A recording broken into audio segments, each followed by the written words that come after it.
Hi, my name is Linda Alterwitz. This is Compassionate Las Vegas, the podcast.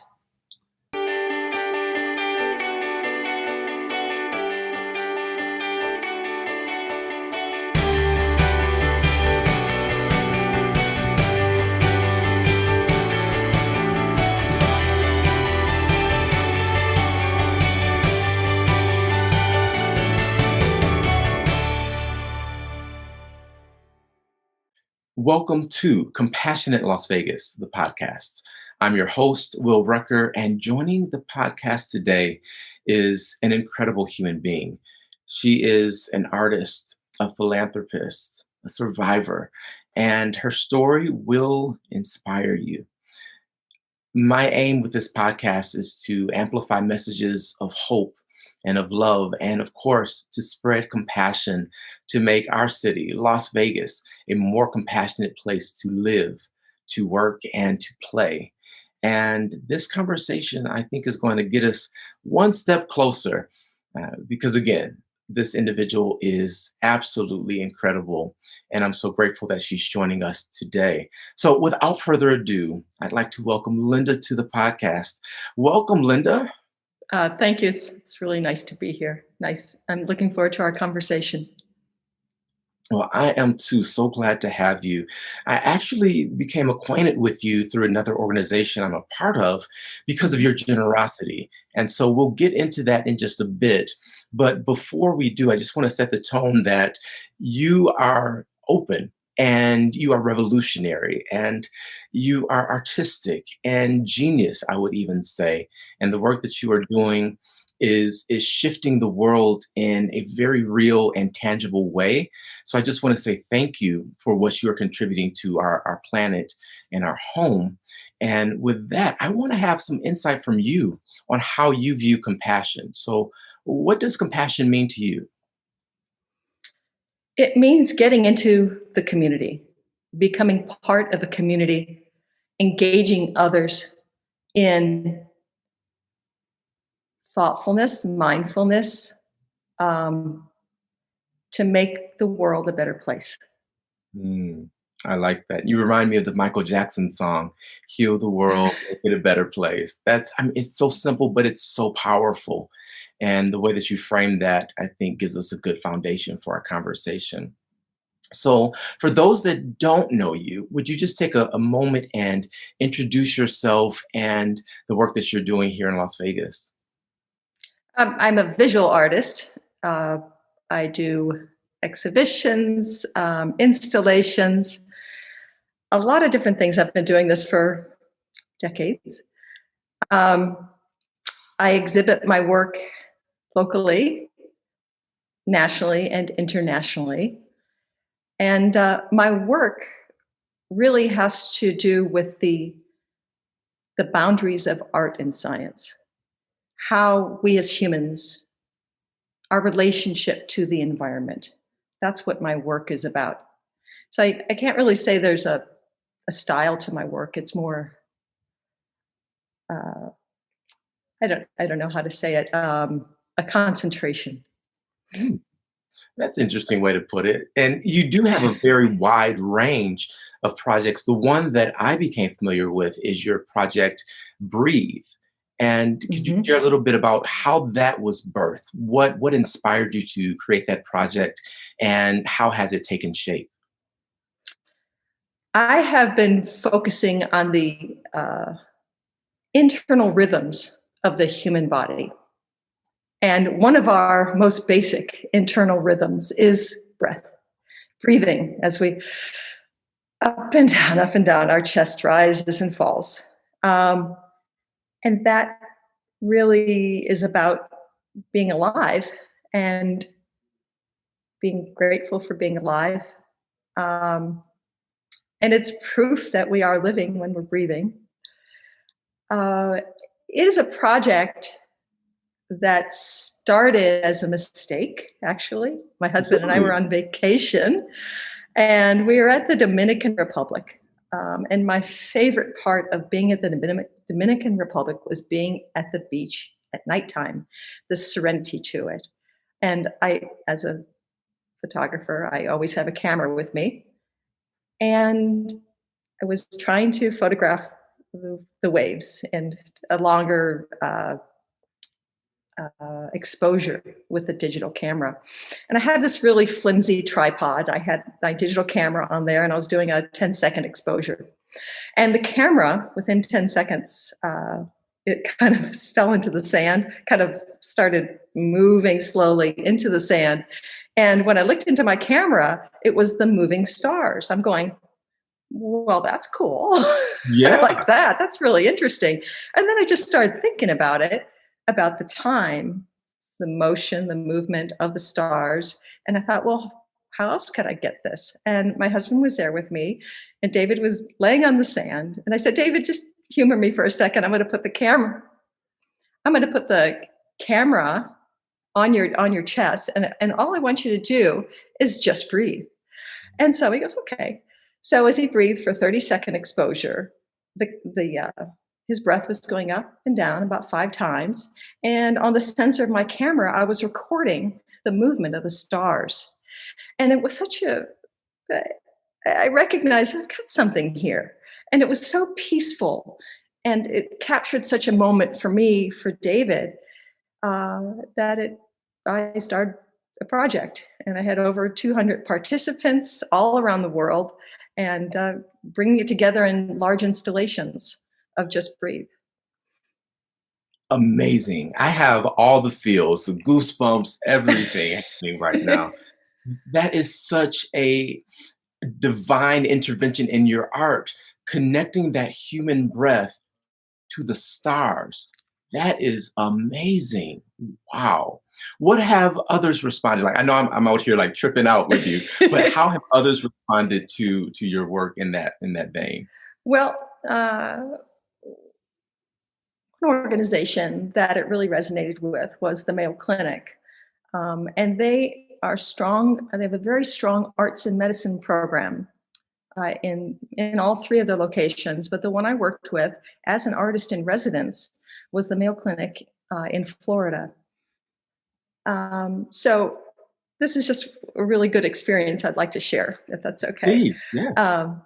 So I went there for a week as an artist residence. And for those of you who may not know what an artist residence in art is, you will go to a different location and you will engage with the community. And in this case, I engaged with the doctors, the medical students, the nursing students, and staff, and the community with this project, Just Breathe. So it was an incredible experience. And I got to talk about it and come back the next few months later and show an exhibition and talk to the people at a seminar. It was really an incredible experience. So it really resonated with the doctors, medical students, nurses, community as a way to connect with yourself, to be appreciative of your life that you have, that you are alive. And for those in the healthcare profession, there's a lot of what there is to gain from this meditative process is empathy, getting away from, I mean, if I can try to explain, when, especially the medical students, when they were in the room with me and we were talking about this project, they were twiddling their thumbs, looking this way and that way. It's like, oh my God, can I get back to, the real work? By the end of the project, they were relaxed. They were all lying on, on the grass at Mayo Clinic. I had 4 photographers helping me with the cameras on their chests, looking up into the sky. And they changed, they transformed during this. It was not a long time, about an hour we had, but there was a transformation. And that's what I'm trying to get, a transformation so others can feel the empathy that maybe their busy lives don't allow them to feel. And from there, it goes to their patients, the empathy they can show to their patients, the doctors, the nurses. So I feel like I'm doing a good thing, especially for everyone, but especially in the healthcare community. Yeah, an amazing story. So thank you for sharing it. With doctors and nurses, I do a lot of work as well, and it's such a difficult profession in so Yes, yes. many different ways, from the red tape internally to the emotional toll to just the nature of the work itself. But taking that moment to breathe is transformative, and it is connecting, and it's grounding. And I love that you literally had them on the ground doing this. Like, that's just On the next ground. level. We But actually used hospital blankets, these white hospital blankets, laid them out, and they laid on the blankets on the grass. And they're in their smocks. It was great. yes, that's fantastic. I hope you got photos of them laying as well. So Oh, yeah. good. But that's important. And I try to help people to breathe. Just take that moment to take a deep breath in, and it just resets you and allows you to think clearly and helps to break you out of that fight or flight reaction and response, and allows you to actually be human again. So when you mention empathy, I see empathy as the true nature of humanity, where we're really able to feel and sense and be in another person's place. We don't have to actually experience it. We Right. have these really amazing faculties that allow us to imagine it and then to Mhm. sense it and feel it in a real way. So I'm glad you brought that empathy up. How has this breathing work transformed you personally? All of my work is not as relaxing and as comfortable and meditative as the project Just Breathe. A lot of it, I work with scans, medical scans, and the internal rhythms of our human body that are more graphic, like EKGs, EEGs, things like that. So the Just Breathe project was very comforting to me. It was a respite from the intensity of of some of my other projects. So I like to go from intense to calm, um, meditative, and then I'll go back. It'll recharge me to go back into some more difficult work Nice. where the topics might be a little bit more challenging. Yeah, and you just kind of But gave us a little string. So tell us about these images that you're referring to, the more intense side of the work. well, right now I'm working with the internal, as I said, the internal rhythms of the human body, and okay, I'll talk about this recent project I'm working on. It's called Self Without Interpretation. I actually have an EEG. It's the brain scan device, and it's a participatory project, just like Just Breathe. I have volunteers, uh, and I put the EEG device on its 16 sensor on a participant's head. It's a calm environment. It's in my studio. And I ask them 6 minutes of questions. They're not to answer, they're just thinking about it and as I record their brainwaves. And the topic of this 6 minute talk questions is love and loss. So your eyes are shut. I'm recording your brainwaves. There's this device on your head, and I'm taking notes of your body language, of this and that. And you just close your eyes and listen and think. And that's pretty intense in itself, because 6 minutes, you can go on a big journey of love and loss when it's intense and you've got a medical piece of medical equipment on your head and it's being recorded. Um, so that's one project. I will take a piece of that EEG, um, and I print it on a piece of medical gauze, a large sheet of medical gauze, and I bring it to nature. And it is this the joining of the nature and the brainwaves is what I'm investigating right now. I bring it to the person's place of sanctuary. That is my new project. I'm sitting here trying to visualize this, so we'll have to see it when you debut it.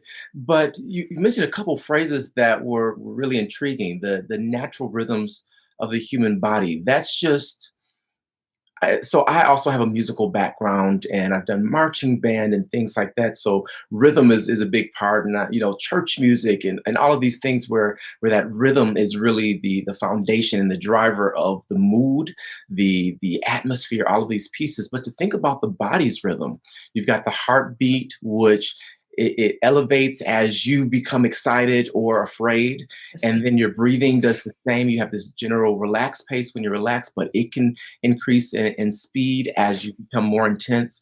And so these rhythms within our body that we can be aware of are fascinating. But you take it to the next level with brain waves, because we know our thoughts, but we don't really.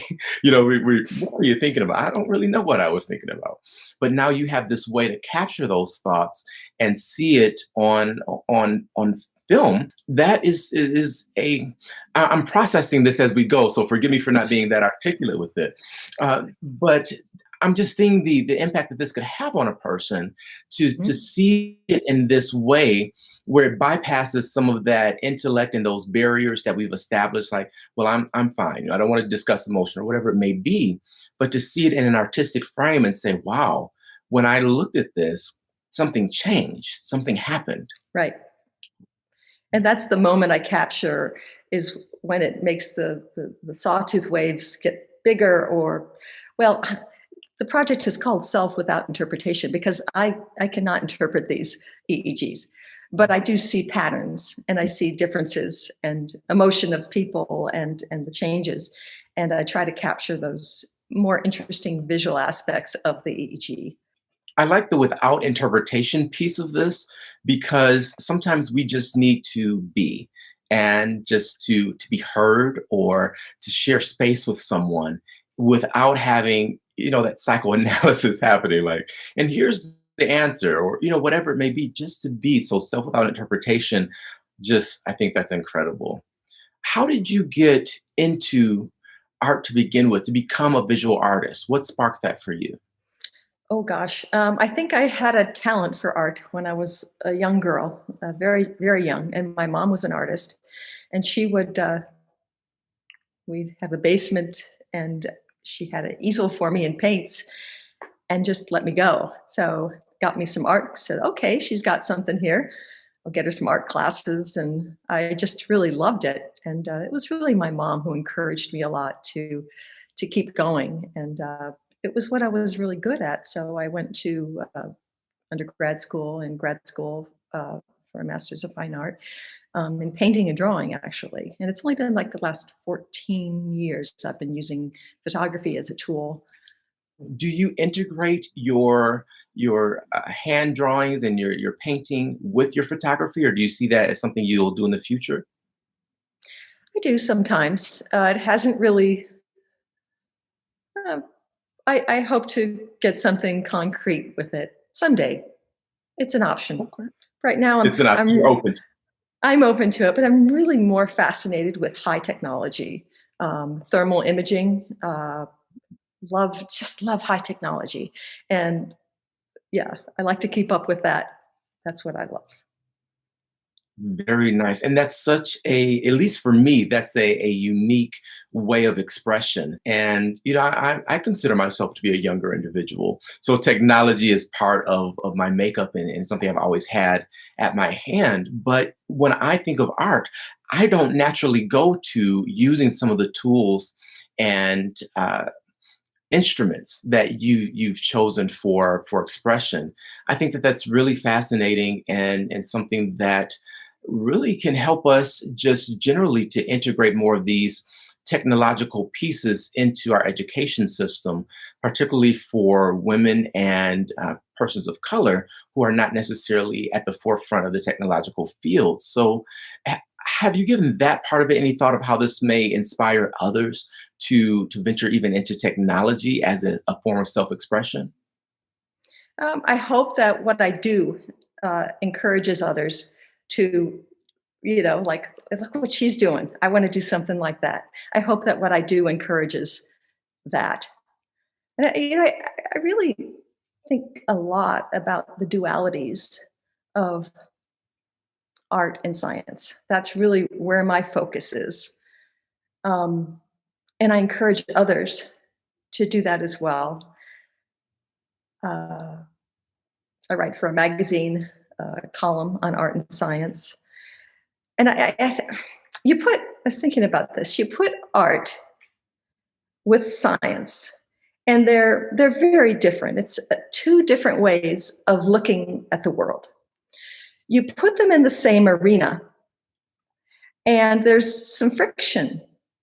But what that friction creates is an energy. And what that energy does, it offers us different ways of looking at the world. It offers us different ways of asking questions. That's the key for me, is sharing that. Let's think of different questions. Let's think of maybe there's going to be some different answers if we ask different questions. So that's what really gets me going. And that's what I hope I can share with others, is to get them thinking a little differently. What I love about what you just said is that that friction creates energy. That's something we need to really own and recognize. And then the integration of, really, I'm thinking left and right brain, or emotion and Yes. intellect, becoming a Mhm. whole person. You're doing that, and you're helping others to know that it's possible in ways that, in my line of work, I don't articulate it through that way. I don't use your lens, but you can speak this language in a way that others who may not necessarily be receptive to something, we call it mind body medicine or spirituality or any of these other terms that are in my wheelhouse, they may not be receptive to that. But the way that you integrate it gives us a new way to ask questions, which that's my job, right? To ask questions. And so framing them in new ways and just seeing the different perspectives.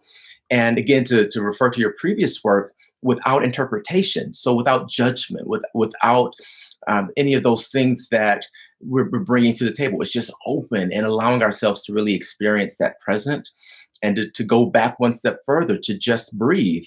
Breathing for me is how I connect to the moment, to stay in that now and to really be consciously aware of where I am at that time.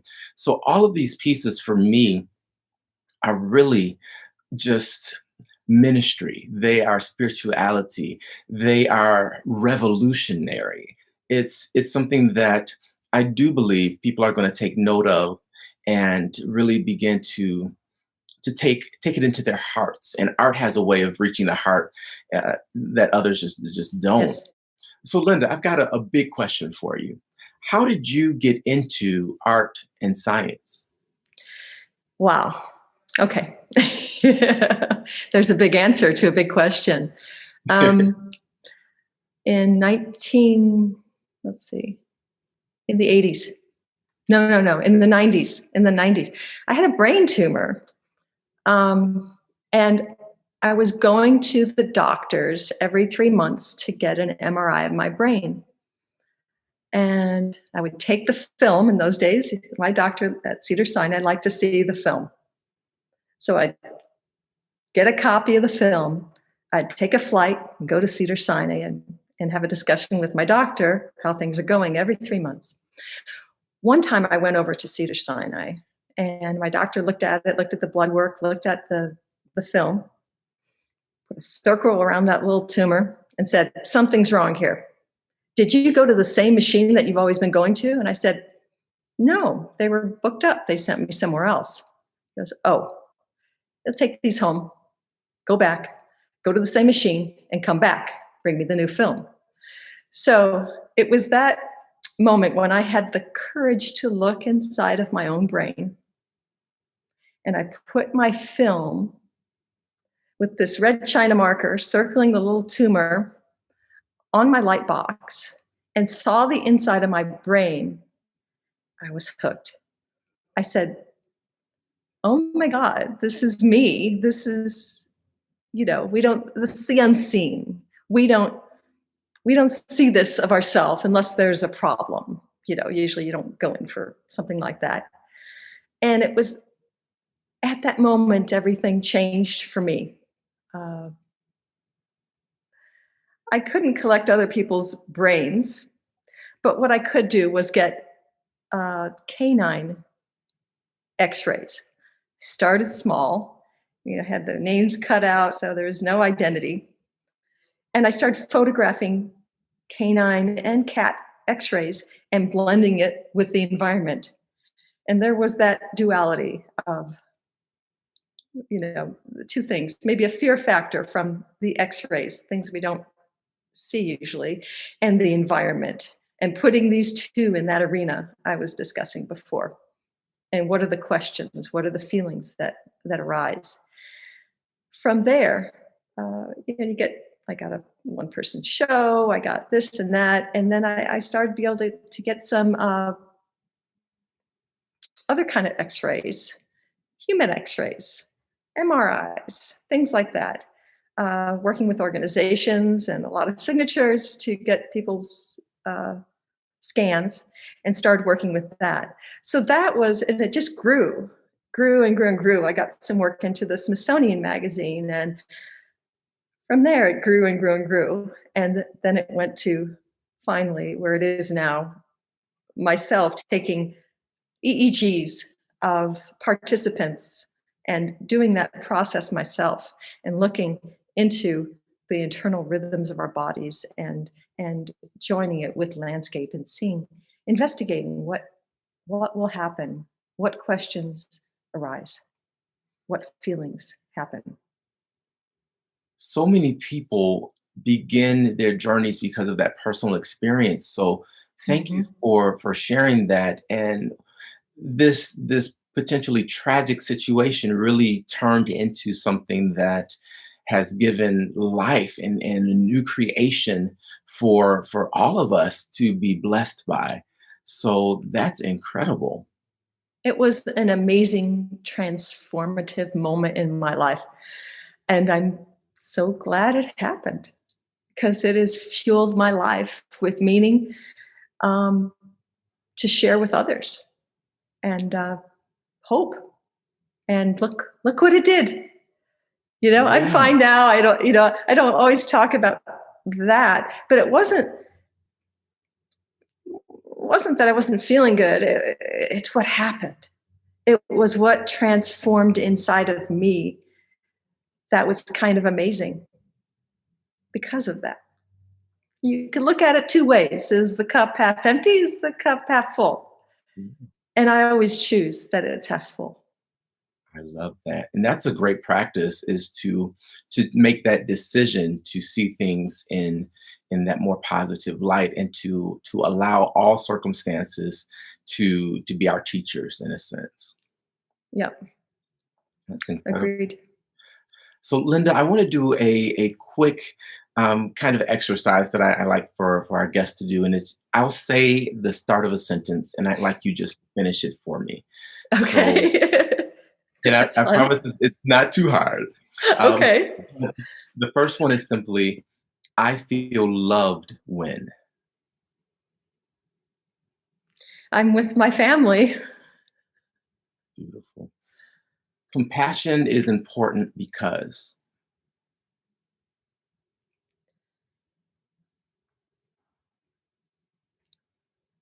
It helps us move forward.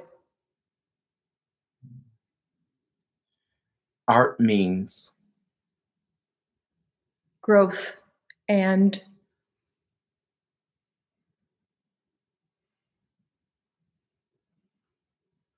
a different way of seeing the world. Last one. I'm here because.